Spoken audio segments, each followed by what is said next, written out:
بسم اللہ الرحمن الرحیم. میں Riyaz Ahmad Rajput channel welfare for creature کے ساتھ حاضر ہوں. آج کل سوشل میڈیا پہ کچھ خبریں جو گردش کر رہی ہیں کہ ہمارا وفد جو ہے وہ اسرائیل جا رہا ہے اور اسرائیل کو تسلیم کرنے کے جو ہے وہ پروگرام کیا جا رہا ہے. تو یہ ایک میں اس پہ بھی میں نے کہا کچھ تبصرہ کر دیں. یہ ایسی باتیں ہیں جو اسرائیل کو تسلیم کرنے کی بات کرے یا پاکستان کو جو ہے وہ غلامی کی طرف دھکیلنے والی بات کرے، تو یہ ایسے ناممکن چیز ہے کہ پاکستان کو اب انگریز یہ کہہ کے گیا تھا کہ میں پاکستان سے میں یہ برے صغیر سے جا رہا ہوں، تو میں جا رہا ہوں دوبارہ آنے کے لیے. انشاءاللہ باذن اللہ یہ اس کی خواہش دوبارہ پوری نہیں ہوگی، کیونکہ تکمیل پاکستان ہونے والی ہے. جس مقصد کے لیے پاکستان کو بنایا گیا تھا وہ پاکستان کا وہ مقصد انشاءاللہ حاصل ہونے والا ہے عنقریب. وہ جس طرح پاکستان کو دشمنوں نے قوتوں نے گزشتہ ادوار کے اندر جس طرح ہمارے اوپر حملے کیے ہیں، پاکستان کی سالمیت کے اوپر، پاکستان کی فوج کے اوپر، پاکستان کے جو ہے مختلف صوبوں کو توڑنے کے، یہ سارے کے سارے ناکام ہو گئے ہیں. انشاءاللہ اگلے پروگرام بھی دشمن کے سب کو ناکام ہو جائیں گے.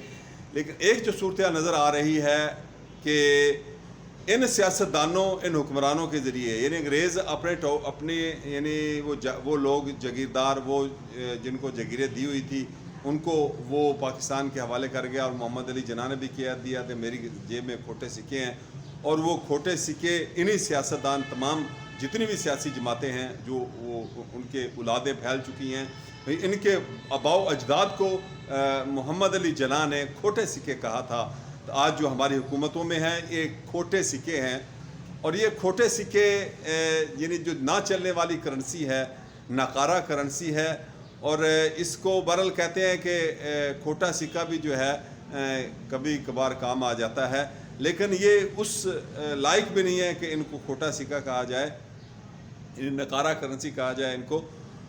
لیکن اگر ہم تسلیم کرتے ہیں، اسرائیل کو تسلیم کرتے ہیں، تو اسی طرح ہے کہ ہم جو ہے وہ پاکستان کو 4 حصوں میں یعنی پاکستان کے وجود کو ہم ختم کرنے کی بات کرتے ہیں. جو لوگ اسرائیل کو تسلیم کرنے کی بات کرتے ہیں، اسرائیل کا سفارتخانہ یہاں کھولنے کی بات کرتے ہیں، اسرائیل سے تعلقات کی یہ بات کرتے ہیں، تو وہ ایسے ہی ہے جیسے وہ پاکستان کو ختم کرنے کا جو منصوبہ ناکام ہو چکا ہے، اس کو دوبارہ وہ اس میں جان ڈالنا چاہ رہے ہیں.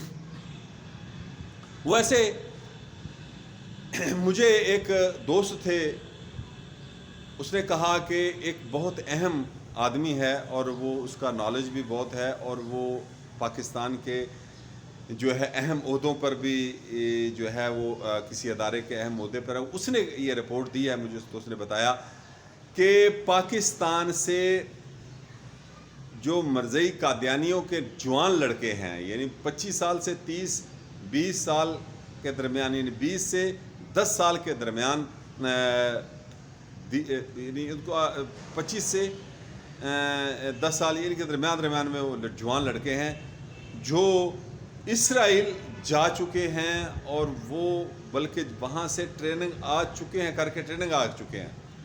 ہمارے جو آفیسر ہیں وہ 4 سال کی ٹریننگ کرتے ہیں، ہمارا جوان جو ہے وہ 1 سال سے زیادہ کی ٹریننگ کرتا ہے اور پھر ڈیوٹی پہ کھڑا ہو جاتا ہے.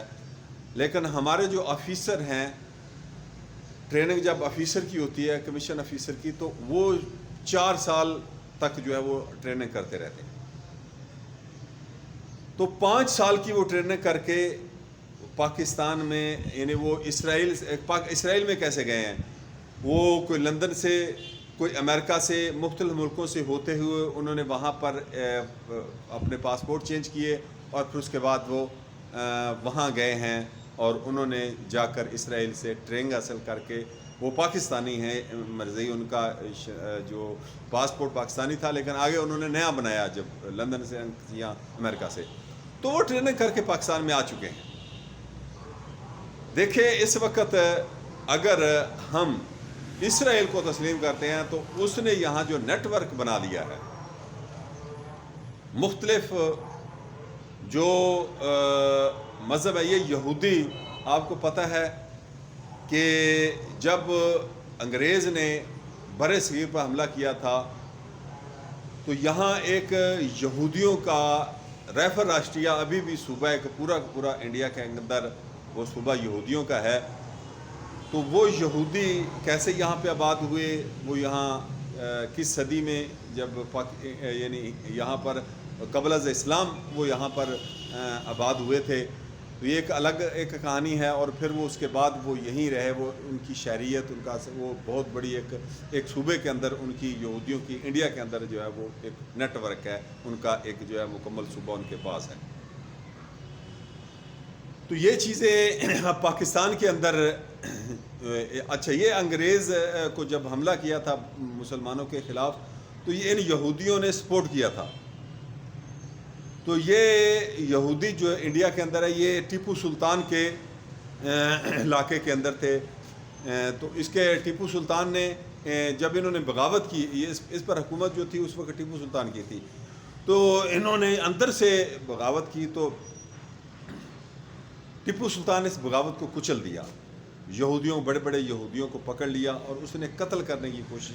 اس نے کہا اس سب کو یہودیوں کو ختم کر دو تاکہ یہ بر صغیر سے یہ شر ختم ہو جائے. لیکن اس کی ماں آڑے آ گئی. اس نے کہا ہمارا مذہب یہ اجازت نہیں دیتا کہ اتنا بڑی تعداد میں جو ہے وہ قتل عام ہو، آپ ان کو چھوڑ دو.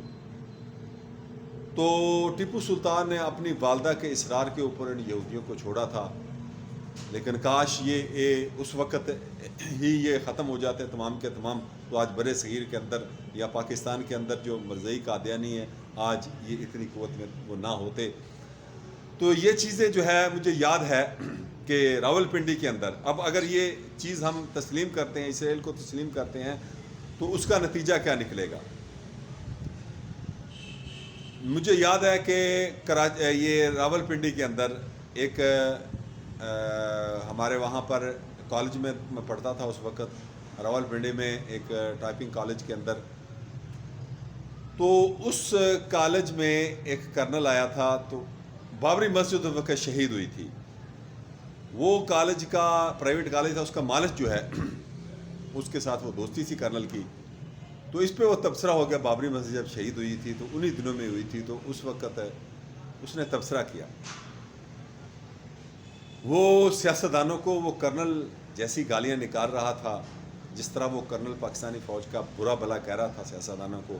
میں یہاں وہ باتیں نہیں کر سکتا، لیکن یہ اس کا ایک نتیجہ ہے. اس نے کہا دیکھیں جی بابری مسجد شہید ہوئی، ہماری تاریخ کو شہید کیا جا رہا ہے، اور یہاں یہ سیاستدان اور یہ ہمارے انہوں نے جرنیلوں کو برا بھلا کہا کرنل صاحب نے کہ کس مقصد کے لیے ہماری فوج، کہ ہم اپنے اسلام کا اسلامی شعار کا دفاع نہیں کر سکتے، ہم اپنے مسلمانوں کا دفاع نہیں کر سکتے. وہ کرنل بڑے سخت الفاظ میں یہ کہا. اسرائیل کو تسلیم کرتے ہیں تو یہاں نیٹ ورک اسرائیل کا تیز ہوتا ہے، تو پاکستان میں خانہ جنگی کے آثار نظر آئیں گے. پاکستان کو توڑنے والے جو پہلے انہوں نے پلان بنائے تھے بلوچستان میں جو ہے وہ خیبر پختونخوا میں قبائلی علاقوں میں جو صورتحال پہلے تھی، تو یہ ایک فوج کے اندر کے بھی دوڑ دھڑے بن جائیں گے.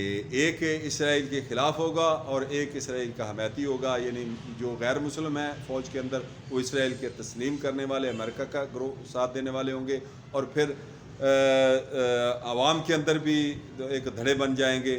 تو اس طرح ہمارا جو ہے بہت نقصان ہو سکتا ہے پاکستان کا اگر ہم اسرائیل کو تسلیم کرتے ہیں. تو یہ سیاستدان جو ہے جو خود کہیں کہ ہم امریکی غلام ہیں، تو غلام قومیں جو ہے وہ اپنے فیصلے نہیں کر سکتی. تو پھر آقا تو یہ کہتا ہے تمہارا کہ پاکستان کو ٹکڑے ٹکڑے کر کے اس پر جو ہے وہ قبضہ کر لیا جائے، تو کیا یہ آپ تسلیم کریں گے؟ تو آپ کہیں گے کہ نہیں ہم تسلیم نہیں کریں گے اس چیز کو. لیکن آپ کے الفاظ مجھے یاد ہیں ان سیاستدانوں کے کہ جب ان سیاستدانوں پہ حالات تنگ ہوئے تھے تو انہوں نے یہ کہا تھا کہ اگر ہم نہ رہے تو پاکستان بھی نہیں رہے گا. یعنی یہ سیاستدان ہمیں پہلے ہی دھمکیاں دے رہے ہیں اور پاکستان کے خیر خواہوں کو دھمکیاں دے رہے ہیں. اس لیے بہتر یہی ہے کہ مذہبی قوتیں آگے لے آؤ جنہوں نے ہمیشہ پاکستان کے دفاع کے لیے قربانیاں دی. مذہبی جماعتیں آگے آ جائیں تو یہ ایک الگ ایک فوج بن جائے گی، پاکستان کا دفاع مضبوط ہو جائے گا اور کسی بھی سازشی گروہ کو جو ہے وہ یہاں پاکستان میں کوئی اندر سے کوئی بندہ نہیں ملے گا، کیونکہ جو ملک اندر سے مضبوط ہوتے ہیں وہ باہر سے بھی مضبوط ہوتے ہیں، وہ اتنی قوت سے ہوتے ہیں کہ اندرونی سازشیں جب ناکام ہو جاتی ہیں تو بیرونی سازشیں بالکل کچھ نہیں کر سکتی۔ جب اندر گھر کا بیتی دنگا ڈالنے والے ختم ہو جائیں گے تو پھر اس کے بعد پاکستان مضبوط ہو جائے گا۔ جب ولایت کھگے ابن احرامی خضر کھگے جیسے سیاستدان، حکمران، اسمبلی میں بیٹھے ہوئے لوگ بکاؤ مال جو ہے وہ پیسے کے لیے، دولت کے لیے، اپنا ایمان اور ایمان فروش اپنا سب کچھ جو ہے اپنی ماں دھرتی جو ہے وہ اس کو بھی قربان کر سکتے ہیں، تو جب تک ایسے لوگ اسمبلیوں میں بیٹھے ہوں گے یہ سسٹم، نظام جو ہے شیطانی جمہوری نظام جو انگریز دے کر گیا تھا کہ اس نظام کے ذریعے دوبارہ میں پاکستان کے آؤں گا، اس نظام اور سسٹم کو ختم کیا جائے۔